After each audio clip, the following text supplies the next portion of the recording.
Hello everyone, कैसे हो आप सभी। आप देख रहे हो concept study by SK channel, जहां पर हम बात करते हैं इंग्लिश, इकोनॉमिक्स एंड मैथ से रिलेटेड टॉपिक्स। अगर आपने अभी तक हमारे चैनल को सब्सक्राइब नहीं करा तो सब्सक्राइब ज़रूर कर लेना। आज हम डिस्कस करने वाले हैं इंग्लिश का एक इम्पॉर्टेंट टॉपिक जिसका नाम है प्रिंसिपल ऑफ इफेक्टिव कम्युनिकेशन। एक और इम्पॉर्टेंट बात, प्लेलिस्ट ज़रूर देखा करो।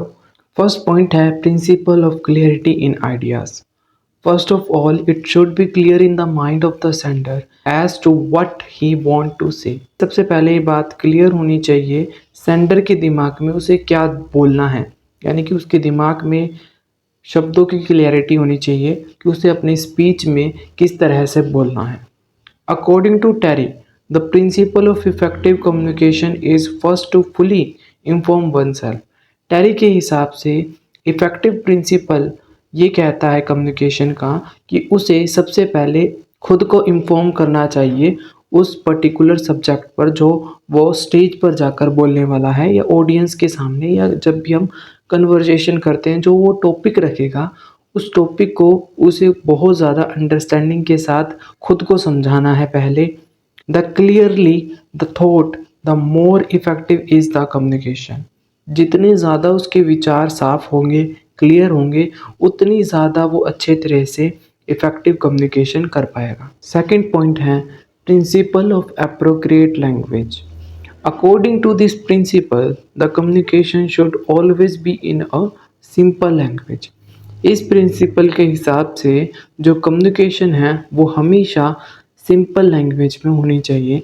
मीन्स जो बोलने वाला है उसकी भाषा बहुत ही आसान होनी चाहिए जिससे जो सामने वाला है वो उसे आसानी से समझ सके। आइडिया शुड बी क्लियर, जो इसके विचार है वो क्लियर होने चाहिए। And be devoid of any doubt, तो खुद के ऊपर विश्वास के साथ बोलना है बिना डाउट किए। Technical words and words having various meaning should be used to the minimum. हमें अपनी स्पीच में या कम्युनिकेशन करते समय टेक्निकल वर्ड्स और ऐसे वर्ड्स जिनका बहुत ज़्यादा मीनिंग या अलग अलग मीनिंग निकलते हैं उन वर्ड्स का कम से कम इस्तेमाल करना चाहिए। थर्ड पॉइंट है principle of attention. The purpose of the communication is that the receiver of information should clear understand it's meaning. Communication का पर्पस ये है कि रिसीवर को जो इंफॉर्मेशन दी गई है वो उसे अच्छे से समझे, उसके मतलब को अच्छे से जाने।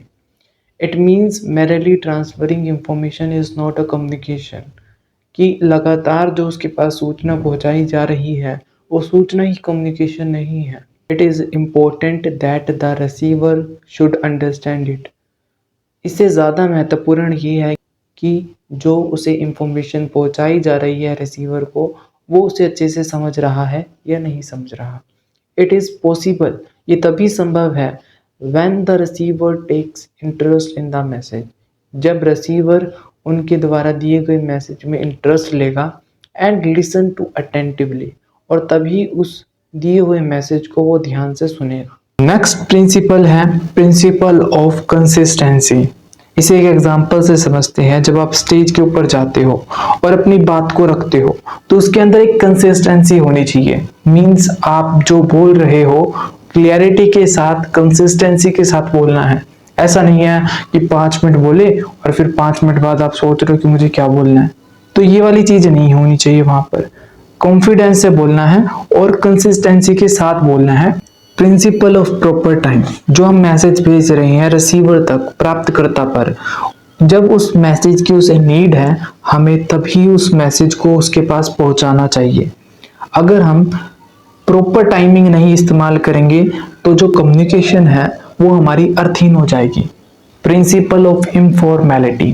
कम्युनिकेशन के अंदर अलग अलग माध्यमों में फॉर्मल कम्युनिकेशन का प्रमुख स्थान है, लेकिन अनफॉर्मल कम्युनिकेशन भी कम इम्पोर्टेंट नहीं है। कुछ प्रॉब्लम ऐसी होती हैं जिनका सलूशन अनफॉर्मल कम्युनिकेशन से हो जाता है, इसलिए ऑर्गेनाइजेशन में अनफॉर्मल कम्युनिकेशन को भी इम्पोर्टेंस दी जाती है। Principle of feedback.